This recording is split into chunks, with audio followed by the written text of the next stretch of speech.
seguramente va a unir otra voz en unos minutos. Licenciado Balcells, gracias por estar acá. Buenos días. Un gusto siempre, Felipe, aquí estar compartiendo en Emisoras Unidas. Pues gracias por venir, licenciado. Empecemos por el principio. ¿Cómo se toma en el gobierno de Guatemala la conferencia de prensa de ayer y esta solicitud hecha en contra del presidente Arevalo? Mire, es parte de un patrón, de una dinámica que hemos estado viendo, e incluso pero es tragicomedia lo que vimos ayer. Sale el secretario general del Ministerio Público diciendo que no se criminaliza y después sale el fiscal criminalizando al propio presidente de la República que goza de antejuicio y acusándolo, dando discursos eminentemente políticos sin respetar la famosa objetividad que tanto clama su jefa. Entonces lo que estamos viendo es que el Ministerio Público es un partido de oposición y un partido de oposición que está defendiendo la corrupción, el latrocinio, que está protegiendo la gran corrupción, y ahí es donde entendemos qué pasó hace un año. Nosotros hace un año es el 20 de agosto. Claro, bueno, del 25 de junio, ¿no? Bueno, desde ahí. Desde ahí, ¿verdad? Aquí lo que se quería es que el partido Vamos repitiera, y se gastó exorbitantes cantidades de dinero para que el partido Vamos repitiera. Se hicieron muchas cosas anómalas y ya ve usted que hasta los propios magistrados del Tribunal Supremo Electoral están pagando un duro papel, una dura consecuencia por simple y sencillamente defender un resultado electoral que ellos tenían que legitimar, pues no había para dónde. Esta gente no respeta nada, Felipe, y una cosa es importante señalarlo: la Comisión Interamericana de Derechos Humanos vino, el relator especial de Derechos Humanos de Naciones Unidas vino al país, y a ustedes, el relator de libre expresión del pensamiento también vino al país, y todos son contestes, y estos son órganos jurídicos, no son órganos políticos, son órganos jurídicos, y todos han sido contestes en señalar el uso abusivo del derecho penal en el país.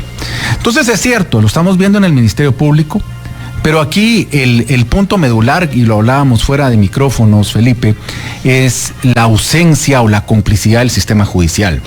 Por ejemplo, lo que le hacen a Ligia Hernández es una clara persecución y una clara consecuencia tras la visita de la Comisión Interamericana de Derechos Humanos, un juez que no respeta absolutamente nada, que esconde expedientes, un juez que se cree impune, un juez que está al servicio de los que gobernaron, un juez prevaricador abiertamente, que cualquier juez con un poquito de decencia, él mismo se hubiera excusado para conocer ese caso.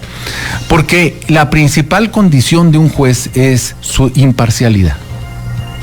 Y ya es visto en la prensa, es visto en las redes, es visto cómo estos 4 o 5 jueces que están jugando un papel perverso. Y la verdad, están destruyendo el papel de muchos jueces buenos. En el organismo judicial hay muchos jueces buenos, muchos magistrados que se juegan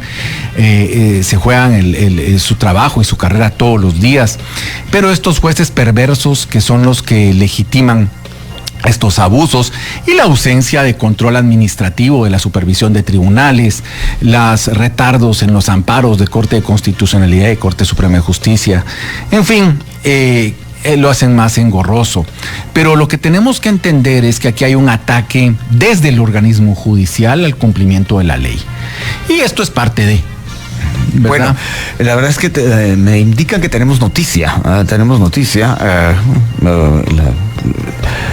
Le puedo adelantar algo. Es el tema del subsecretario para Asuntos del Hemisferio Occidental, que estuvo en Guatemala, por cierto. Él es de los Estados Unidos. Brian Nichols ha dado a conocer que el Departamento de Estado tomó medidas para restringir la visa a un guatemalteco ligado con el sector financiero. Eso es lo que dice la decisión. Según el funcionario, se toma porque se considera a esta persona como un agente que está socavando la democracia y el Estado de Derecho. Se une a esta charla el licenciado Edgar Ortiz, que por cierto él publicó un hilo relacionado con este tema. Él es abogado y es catedrático universitario. Licenciado Ortiz, gracias por contestar esta llamada. Buenos días. Muy buenos días, Luis Felipe. Saludos también a mi amigo Alejandro en cabina. Bueno, entremos en materia, licenciado Ortiz. Usted dice que la conferencia de prensa tuvo un tono más político que jurídico. ¿Qué nos cuenta de eso? Adelante. Bueno, es que a mí me sorprendió mucho el tono de la conferencia de prensa. Me sorprendió, bueno, tal vez no me sorprendió tanto porque hay un bagaje bastante evidente en la relación fiscalía ejecutivo actual, recordando que durante toda la transición hubo intentos repetidos por evitar la participación de la agrupación política que llega el presidente Arévalo al poder a la segunda vuelta. Luego hay intentos bastante insistentes para evitar su toma de posesión. O sea, el bagaje existía. Ahora, el nivel, digamos, en el que se ha elevado la retórica política del Ministerio Público y concretamente del fiscal Curruchiche ayer, para mí alcanzó otro nivel. Menciono 2 o 3 cosas. Por ejemplo, la introducción, el inicio de la conferencia de prensa. Lo primero que hace en la rueda de prensa es, irse a la comunidad nacional, a la OEA, a los 48 cantones, en un tono desafiante y evidentemente político. En segundo lugar, repetidamente hacía preguntas retóricas, ¿no? Cada vez que exponía un supuesto hecho decía, que amigos de la prensa, ¿es esto corrupción o no? Que, a ver, en un discurso político es algo muy común, ¿no? Pero en un discurso, en una rueda de prensa de un fiscal es absolutamente impropio. Y en tercer lugar, se aventuró a hacer comentarios sobre la gestión del presidente, acusándolo o señalándolo de ser el principal promotor de la corrupción. Si ustedes pues toman en contexto la rueda de prensa, me parece a mí que es un alegato político, y lo digo por 2 razones importantes. La primera, porque el Código de Conducta Interno del Ministerio Público claramente exige a los fiscales conducirse con imparcialidad y estar ajenos o exentos a la política partidista. Y lo segundo, porque evidentemente cuando esto llega a la Corte Suprema de Justicia y se tiene examen de un antejuicio, recordemos que uno de los motivos para no aceptar un antejuicio, el caso es espurio, infundado o político. Y esto me parece a todas luces un caso absolutamente político. Haciendo el análisis de ciertos acontecimientos recientes, le pregunto al licenciado Balcells lo siguiente. Hubo una relación muy repetida, o sea, se relacionó el caso de ayer presentado por la FESI con el que anunció la SAT el pasado miércoles, el miércoles 14. Me refiero al B410. ¿Cómo vio usted eso? Mire, el caso, hay 2 cosas importantes. Ver la capacidad de la SAT señalando un tema y la incapacidad del Ministerio Público frente a esos mismos temas. Aquí hay un tema donde el Ministerio Público priva la mediocridad y el compadrazgo. Esa es la única realidad. No hay que ser abogado para ver las diferencias abismales en la presentación de uno y otro, pues ese es un tema. El Ministerio Público, usted que ellos dijeran, por ejemplo, lo dijo el fiscal Curruchiche, que el presidente Arévalo le había pagado a empresas que eso iba. Sí. Es una cosa, primero, lo más absurdo. Es que miren, dicen que es difícil verbalizar cuando uno, como dice Edgar, se sorprende todos los días. Primero, imaginemos cualquier persona que sea presidente de la República, que está entrando en este contexto sabiendo el nivel de saqueo que hicieron durante 8 años seguidos un grupo ahí. Y lo primero que se hace es ver las grandes obras, pues. Eso es lo lógico, sobre todo cuando se tienen reportes de que las obras están pagadas en un 70-80% y los avances son un 30%.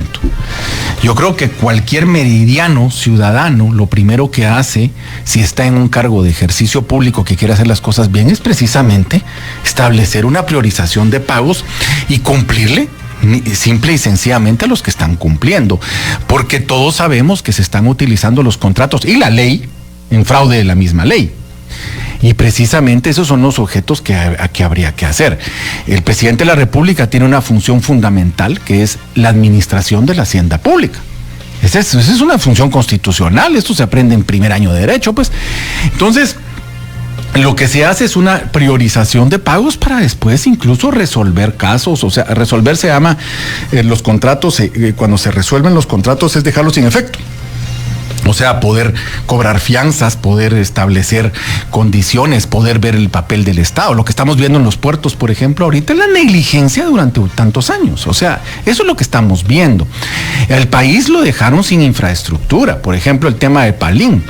El tema de Palín fue simple y sencillamente que nunca se recibió esa ese tramo y la concesión nunca fue terminada. Lo que estaba pasando en Correos, pues se terminó la concesión y nos quedamos sin correo en tiempo de Jimmy Morales, y ahora se terminó la concesión de Palín y nos quedamos sin carretera, y el Estado no puede invertir en esa carretera si no está recibida. ¿Por qué? Porque precisamente ahí sí estaría estos fiscales diciendo que hay delito.